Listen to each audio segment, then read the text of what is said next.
Efésios capítulo 5, versículo 25 diz: Maridos, amem suas esposas, assim como também Cristo amou a igreja e se entregou por ela. Assim como a esposa deve conhecer o seu dever, o marido deve conhecer muito mais o seu, porque deve ser um guia e um bom exemplo para sua esposa. Ele deve habitar com ela, segundo o conhecimento. 1 Pedro capítulo 3, versículo 7. Quanto mais elevada for a sua posição, mais conhecimento ele deverá ter sobre como caminhar dignamente dela. A negligência do dever nele é mais desonrosa para Deus porque, em virtude de sua posição, ele é a imagem e glória de Deus. 1 Coríntios capítulo 11, versículo 7. E mais destrutiva, não apenas para sua esposa, mas também para toda a família, por causa desse poder e autoridade que ele possui, dos quais pode abusar para apoiar sua maldade, não tendo em casa nenhuma autoridade superior para conter sua fúria. Ao passo que a esposa, embora nunca tão perversa, pode, pelo poder do marido, ser mantida sob controle e impedida de ultraje. Portanto, para prosseguirmos no estabelecimento dos deveres do marido, devemos considerar tanto os próprios deveres como as razões para aplicá-los. Ao estabelecer os deveres, devemos observar a matéria em que consiste e a maneira com que devem ser desempenhados. O apóstolo inclui toda a questão de todos eles sob o amor, que é a soma e a cabeça de todos. Trataremos disso primeiro e depois passaremos para outros detalhes. O amor que ele lhe deve. Este ponto principal de todo o resto, o amor, é claramente estabelecido e mencionado sozinho neste e em muitos outros lugares das Escrituras, onde é evidente que todos os outros deveres estão incluídos nele. Para omitir outros lugares onde este dever é instado, neste lugar o amor é expresso pelo nome 4 vezes, além de estar implícito em muitos outros termos e frases. Efésios capítulo 5, versículo 25, versículo 28 e 33. Portanto, quem toma uma esposa deve, no sentido de que ela é sua esposa, amá-la como é observado em Isaque, o melhor padrão de maridos mencionado nas Escrituras.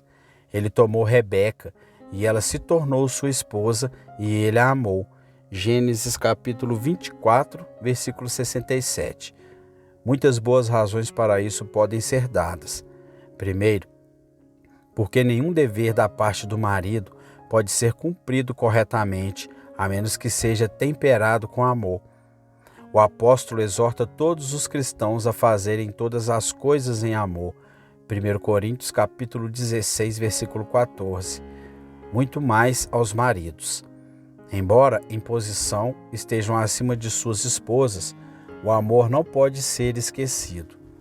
Segundo, por causa de todas as pessoas na terra, a esposa é o objeto de amor mais adequado. Nem amigo, nem filho, nem pai devem ser amados como esposa. Ela é chamada de a esposa do teu seio, Deuteronômio capítulo 13, versículo 6, para mostrar que ela deveria ser como o coração dele no seio. Terceiro, porque sua alta posição e poder de autoridade podem em breve inflamá-lo e fazê-lo abusar de sua esposa e pisoteá-la se um amor completo por ela não estiver plantado em seu coração. Para impedi-lo de abusar de sua autoridade, o amor é fortemente pressionado sobre ele. Quarto, porque as esposas, devido à fraqueza de seu sexo, pois são os vasos mais fracos. 1 Pedro capítulo 3, versículo 7. São muito propensas a provocar os seus maridos. Portanto, se o amor não governar no marido, é provável que haja pouca paz entre marido e mulher. O amor cobre uma infinidade de imperfeições. Quinto, porque assim como Cristo, ao mostrar primeiro o seu amor, estimula a igreja a amá-lo, assim, o marido Ao amar sua esposa, deve incentivá-la a amá-lo em troca, mostrando-se como o sol, que é a fonte de luz, e do qual a lua recebe toda a luz que possui. Ele deve ser a fonte de amor para sua esposa. Objeção: o amor foi antes estabelecido como um dever comum pertencente tanto ao marido quanto à esposa. Como isso então é exigido aqui como um dever particular do marido? Resposta: no que diz respeito à extensão geral do amor, é de fato um dever comum pertencente tanto a um como o outro. Sim, pertencente a todos os cristãos, a todos os homens, pois é a própria natureza do amor e uma propriedade especial dele, buscar não as próprias coisas. 1 Coríntios capítulo 3, versículo 5, mas o bem dos outros, ao qual todos estão obrigados. Fazer em virtude do vínculo da natureza. Mais do que outros, os cristãos devem amar os outros em virtude do vínculo do Espírito entre os cristãos, especialmente as esposas e os maridos, em virtude do vínculo matrimonial.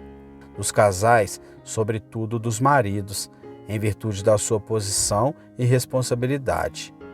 A posição deles é uma posição de autoridade, que sem amor logo se transformará em tirania.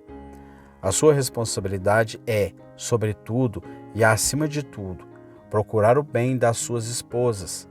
Como as esposas são a maior e mais importante responsabilidade dos maridos, seu maior e mais vigoroso cuidado deve ser com elas. Os pais e amigos das esposas, ao entregarem toda a sua autoridade aos maridos, lançam sobre eles todos os cuidados. Portanto, para que os maridos possam cuidar mais de suas esposas e buscar melhor o seu bem, eles devem amá-las de maneira especial.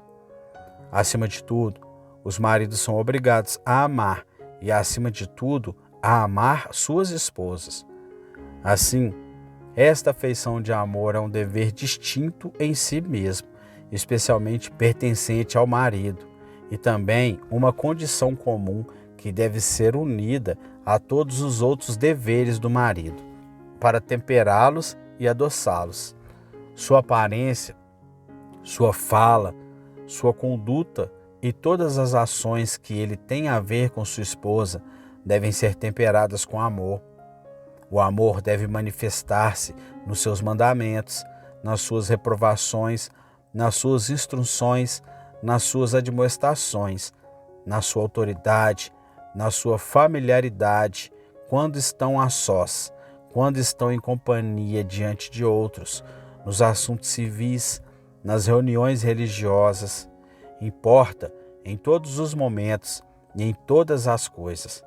Assim como o sal deve ser o primeiro e o último na mesa e comido com cada pedaço de carne, o amor deve estar primeiro no coração do marido e por último sair dele e misturado com tudo o que ele tem a ver com sua esposa. Ódio e falta de amor. O ódio de coração é contra o amor. Este vício é muito ofensivo e detestável por si só, e ainda mais quando a esposa é objeto dele. Assim como o amor provoca o marido a fazer à esposa todo o bem que puder, o ódio provoca a fazer-lhe o mal que puder. Moisés observa que o ódio de um homem por sua esposa é causa de muitos danos. Deuteronômio capítulo 22, versículo do 13 ao 19. Quanto mais próxima e querida for qualquer pessoa, mais violento será o ódio que se apega a ela. Por isso foi permitido o divórcio entre um homem e sua esposa, caso ele a odiasse. Deuteronômio capítulo 24, versículo 3. Sem dúvida, esta lei foi feita para aliviar a esposa, para que o ódio que o marido concebeu contra ela não lhe causasse algum dano, caso ele fosse forçado a mantê-la como esposa. Cristo parece sugerir isso nessas palavras. Moisés, por causa da dureza de vossos corações, permitiu que repudiasseis vossas mulheres. Mateus capítulo 19, versículo 8. Portanto, sendo este um veneno tão mortal que os maridos tomem cuidado para não permitir que ele penetre neles. Tampouco é suficiente que o marido não odeie a esposa, pois mesmo a falta de amor, embora seja apenas a ausência do bem, é um grande vício e contrária também ao dever do amor. Onde existe essa falta de amor, nenhum dever pode ser bem cumprido. Assim como quando a grande roda de um relógio, o primeiro motor de todo o resto, está fora de equilíbrio, nenhuma outra roda pode estar em boas condições. Aqueles que pensam que o amor tem pouca importância mostram que há pouco ou nenhum amor de Deus neles. Pois, se a dedução do apóstolo for boa, tirada do vizinho ou irmão de um homem a quem ele viu, será muito mais bom ter relacionamento com uma esposa, pois como pode aquele que não ama sua esposa, a quem Deus lhe deu como sinal de seu fervor, Provérbios capítulo 18, versículo 22, e como uma ajuda idônea para ele estar em seu seio, ver Deuteronômio capítulo 13, versículo 6, capítulo 28, versículo 54, 2 Samuel capítulo 12, versículo 8. E sempre à sua vista, mesmo não sendo mais dois, mas uma só carne, amar a Deus quem ele não viu? 1 João capítulo 4, versículo 20. Se alguém disser que ama a Deus e odeia sua esposa, é mentiroso. Que os maridos, portanto, amando suas esposas, deem evidências de que amam a Deus, mantendo sabiamente sua autoridade. Todos os ramos que nascem desta raiz de amor, ao cobrirem os deveres dos maridos, podem ser divididos em dois grupos. Primeiro, uma manutenção sábia de sua autoridade. Segundo, uma gestão correta do mesmo. Que estes dois são ramos do amor do marido é evidente pelo lugar em que Deus o colocou, que é um lugar de autoridade para o melhor bem que alguém pode fazer. E, portanto, os melhores frutos de amor que ele pode demonstrar a alguém são aqueles que são feitos em sua própria posição e em virtude dela. Se então o marido renuncia à sua autoridade, ele tira a sua capacidade de fazer esse bem e mostrar os frutos do amor, que de outra forma ele poderia fazer. Se ele abusar de sua autoridade, ele vira o fio e a ponta de sua espada na direção errada. Em vez de segurá-lo sobre sua esposa para a proteção dela, ele esfaqueia o corpo dela para a sua destruição e assim demonstra mais ódio do que amor. Agora, para lidar com esses dois separadamente e distintamente. Primeiro, que o marido deve manter sabiamente a sua autoridade está implícito neste preceito apostólico. Maridos, habitai com vossas esposas, segundo o conhecimento. 1 Pedro capítulo 3, versículo 7. Isto é, como aqueles que são bem capazes de manter a honra daquela posição em que Deus os colocou, não como idiotas e tolos sem entendimento. O mesmo também está implícito nos títulos de honra que a Escritura atribui aos maridos, como Senhor, Mestre, Cabeça, Guia, Imagem e Glória de Deus. Ver 1 Pedro capítulo 3, versículo 6, Efésios capítulo 5, versículo 23, Provérbios capítulo 2, versículo 17, 1 Coríntios capítulo 11, versículo 7. A honra e a autoridade de Deus e de seu Filho Cristo Jesus são mantidas na e pela honra e autoridade de um marido, assim como a autoridade do rei é mantida pela autoridade de seu conselho privado e de outros magistrados sob ele. Sim, assim como a autoridade do marido está na família mantida pela autoridade de sua esposa, pois ele é a imagem e a glória de Deus, mas a mulher é a glória do homem.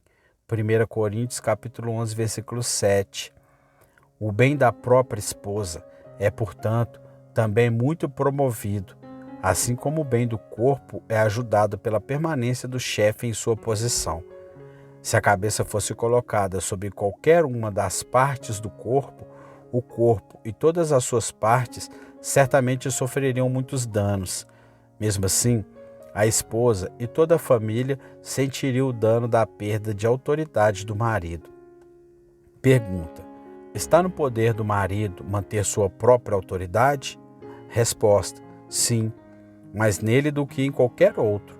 Pois, observe o conselho do apóstolo a Timóteo, embora em outro caso, mas muito pertinente para esse propósito. Ninguém despreze a tua mocidade. 1 Timóteo capítulo 4, versículo 12.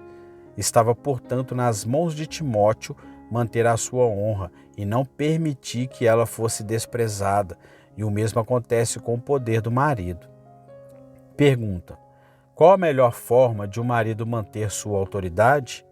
Resposta: a orientação que o apóstolo dá a Timóteo para manter sua autoridade pode primeiro ser aplicada para este propósito a um marido. Ser o exemplo dos fiéis, na palavra, no trato, na caridade, no espírito, na fé, em pureza. 1 Timóteo capítulo 4, versículo 12. É como se ele tivesse dito: se você andar diante deles de uma maneira digna de seu lugar e chamado, é digno da honra e do respeito que lhes são devidos, mostrando os frutos do amor, da fé e de outras graças semelhantes. Certamente eles irão respeitá-lo. Mas se de outra forma você se comportar de maneira vergonhosa e não adequada para um ministro, você lhes dá boas razões para desprezá-lo. Mesmo assim, os maridos podem manter melhor sua autoridade, sendo um exemplo de amor, seriedade, piedade, honestidade, esposas e toda a casa em direção a eles, pois assim discernirão mais claramente a imagem de Deus brilhando em seus rostos. Objeção: a verdadeira bondade e a própria graça são odiadas pelas esposas más e ímpias. Foi um ato de piedade que fez Mical desprezar Davi. Resposta: posso admitir que seja assim, mas esta pode ser uma boa orientação para os maridos que não têm esposas tão perversas. Isso nem sempre acontece, não, nem ainda na maior parte daqueles que são ímpios. A verdadeira virtude e integridade muitas vezes causam admiração naqueles que não as amam. Embora algumas sejam de uma disposição tão tortuosa e perversa que se aproveitam de desprezo onde nenhum é dado, ainda assim, aquele marido se justificará diante de Deus e do homem que se comportou digno de sua posição, perdendo a sua autoridade. O contrário é a sua prática que, pela sua irreverência, festas, embriaguez, imoralidade, incapacidade de levar a vida a sério, desperdício de dinheiro e outras condutas desonrosas semelhantes, tornam-se desprezíveis e, assim, perdem a sua autoridade. Embora a esposa não deva aproveitar essas ocasiões para desprezar o marido, ainda assim há um julgamento justo para ele ser desprezado, visto que ele se tornou desprezível. Também contrária a instruções que acabei de dar é a conduta severa, áspera e cruel dos maridos, que pela violência e pela tirania procuram manter a sua autoridade. A força pode de fato causar medo, mas o medo servil, um medo que produz mais ódio do que amor, causa mais desprezo interior do que respeito exterior. E o contrário é a sua disposição rastejante, que, contra o seu próprio julgamento, cede à inclinação de suas esposas em coisas que são ilegais. Eles perderão sua autoridade em vez de tornarem suas esposas infelizes. Esta é uma falha claramente proibida pela lei, Deuteronômio capítulo 13, versículos 6 ao 8. E ainda assim uma falha na qual caíram não apenas o ímpio Acabe, 1 Reis capítulo 21, mas também o sábio Salomão, 1 Reis capítulo 11, versículo 4. Quão hedionda foi uma falha e quão grave foi essa queda em Salomão. O terrível resultado disso mostra 1 Reis capítulo 11, versículo 9. Semelhantemente a ele, não em sabedoria, mas no seu ponto de enorme loucura, são aqueles que, por instigação da sua esposa, permitem que padres e jesuítas se escondam e celebrem missas nas suas casas e cedam para estarem eles próprios presentes nelas. Semelhantemente a Acabe, são os magistrados que permitem que suas esposas os dominem no curso da justiça. O que acontece? Que mais petições e ações são feitas às esposas dos magistrados nos casos de justiça do que os próprios magistrados, e o favor de suas esposas é mais estimado do que os seus próprios. Assim como o poder de governar e a decisão final na determinação dos assuntos vem de suas esposas. Eles são apenas as bocas e os instrumentos de suas esposas, na medida em que, entre as pessoas comuns, o título de seus cargos e cargos é dado às suas esposas. Alguns maridos permitem isso por causa de sua disposição medrosa e tola, faltando coragem e sabedoria para manter a honra de suas posições contra o orgulho de suas esposas. Outros, com uma mente sutil, cobiça e perversa, para que por meio de suas esposas haja mais liberdade para receber subornos. Entre estes, posso incluir aqueles que, contra a sua própria vontade, para satisfazer a mente de suas esposas, permitem que tanto as suas esposas como os seus filhos sigam a última moda, se vistam de uma forma inadequada às suas posições, estejam frequentemente com amigos tolos e assim por diante. E também aqueles que, diante das insistências de suas esposas, são levados, como aconteceu com Sansão, ver Juízes capítulo 16, versículo 15 a 17, a revelar segredos que não deveriam ser conhecidos.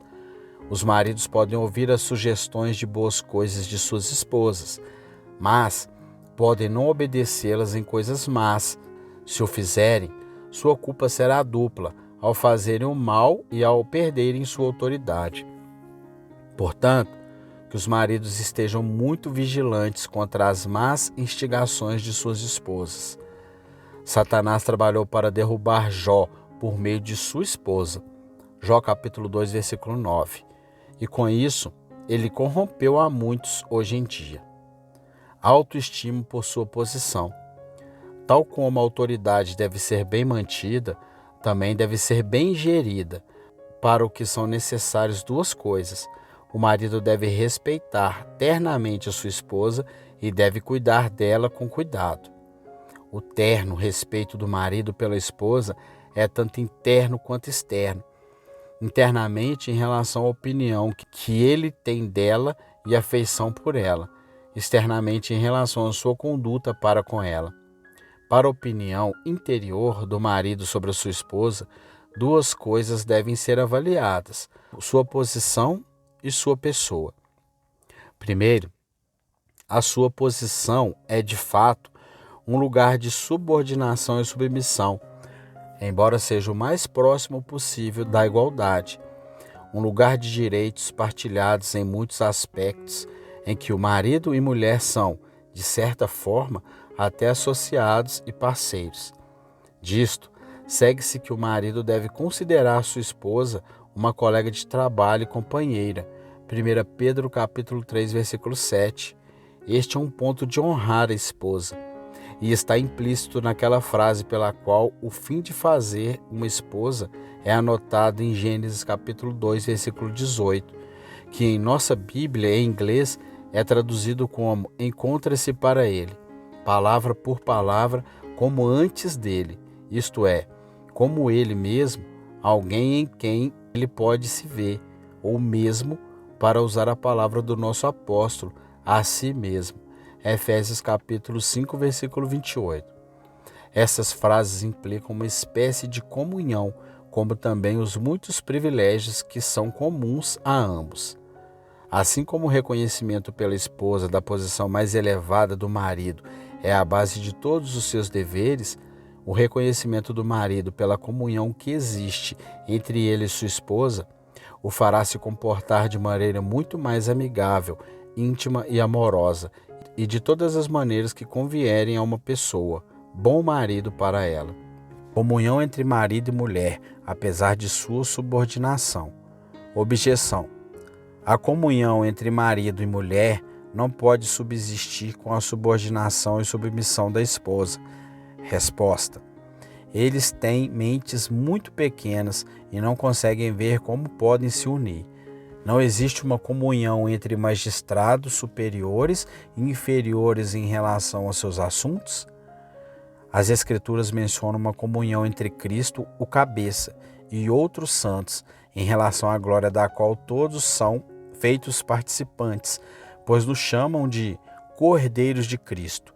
Romanos capítulo 8, versículo 17. E em relação ao povo de Deus, uma comunhão entre Deus e seus ministros. Por isso os chama de cooperadores de Deus.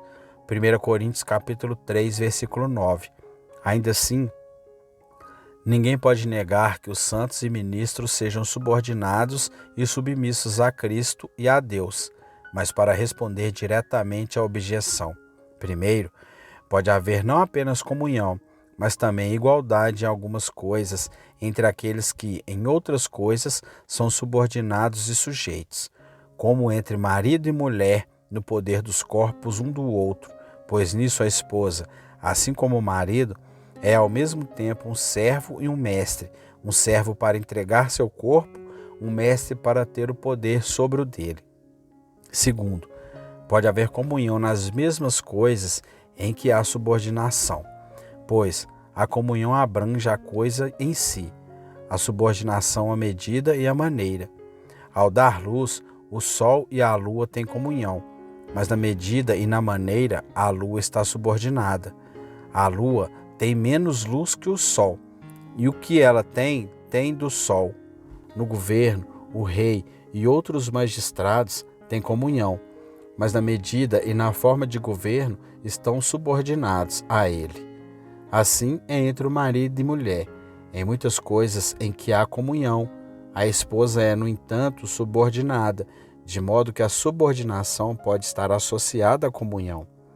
Terceiro, não há pessoas de posição diferente entre as quais haja uma igualdade tão próxima como entre marido e mulher. Se, portanto, pode haver comunhão entre aqueles que estão em posição de autoridade e subordinados uns aos outros, então muito mais entre marido e mulher. Assim como a alma governa o corpo por consentimento e acordo mútuo e amoroso, o homem também deve governar sua esposa. Carinho sincero por ela. A afeição do marido pela esposa deve corresponder à opinião que ele tem dela. Ele deveria, portanto, deleitar-se com sua esposa de todo o coração, isto é, deleitar-se nela como se deleitasse total e exclusivamente com ela. A este respeito, a esposa do profeta é chamada de desejo, ou deleite, ou prazer de seus olhos. Ezequiel capítulo 24, versículo 16, aquilo em que ele mais se deleitava. Isaac sentiu tanto prazer em sua esposa, pois expulsou um forte sentimento contrário, a saber, a dor que ele sentiu pela morte de sua mãe, pois é notado que ele a amava, e Isaac foi consolado após a morte de sua mãe. Gênesis capítulo 24, versículo 67.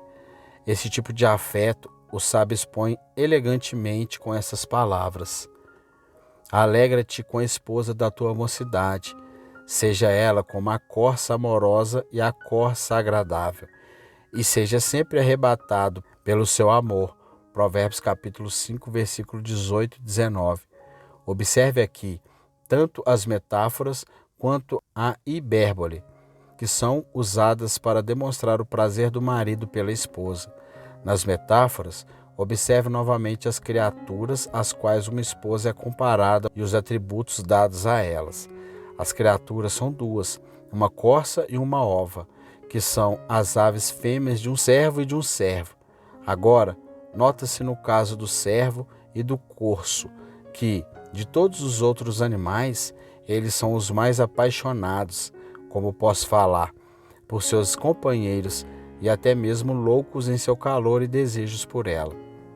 Essas metáforas que Salomão usou para expor aquela afeição sincera e ardente que o marido deve ter por sua esposa, sendo tomados com bom senso e aplicados corretamente, de modo que não exceda os limites da modéstia e da decência cristã, são muito adequados e pertinentes ao propósito. se ao estendermos além da modéstia, estaremos prejudicando o autor deles, ou melhor, o Espírito Santo que o dirigiu, e propomos um padrão prejudicial aos maridos. Os atributos dados às criaturas amplificam muito o ponto. A primeira é chamada de corça amorosa, a segunda, uma corça agradável, palavra por palavra, uma corça de amores, uma corça de favor, isto é, extremamente amada e favorecida. Para expor a extensão do amor de Deus ao seu Filho, Cristo é chamado o Filho do seu amor. Colossenses capítulo 1, versículo 13. Essas comparações aplicadas a uma esposa demonstram vividamente o deleite que um marido deve sentir por ela, e ainda muito mais amplificado pela hipérbole usada nesta frase. Seja sempre arrebatado com seu amor, palavra por palavra, erra no amor dela, o que não significa nenhum erro pecaminoso ou estupidez, mas uma afeição legítima e ansiosa. Isto implica duas coisas especialmente. Primeiro, fazer um homem ignorar algumas dessas manchas em sua esposa, como outros logo veriam e não gostariam, ou então considerá-la sem mancha, deliciando-se nem um pouco menos com ela por eles. Por exemplo, se um homem tem uma esposa que não é muito bonita ou adequada, mas tem alguma deformidade no corpo, alguma imperfeição na fala, na visão, nos gestos ou em qualquer parte do corpo, tratá-la assim e deleitar-se com ela como se ela fosse a mulher mais linda e em todos os sentidos mais perfeita do mundo. Em segundo lugar, implica estimá-la tão altamente, sentir afeições tão fervorosas, considerá-la tão ternamente que outros possam pensar que ele até a idolatra. A afeição do marido pela esposa não pode ser grande demais se for mantida dentro dos limites da honestidade, da sobriedade e da propriedade. A afeição da esposa deve ser igualmente grande para com o marido, mas devido ao lugar de autoridade do marido, ele deve aproveitar especialmente todas as ocasiões para demonstrar a sua afeição interior. Leia o Cântico dos Cânticos e nele você observará tal afeição manifestada por Cristo à sua esposa, que faria alguém pensar que ele, com reverência e de maneira santa, para usar a frase, até mesmo errou em seu amor e se apaixonou por ela. Este é um bom padrão e exemplo para os maridos, pois nada é mais adorável do que uma boa esposa.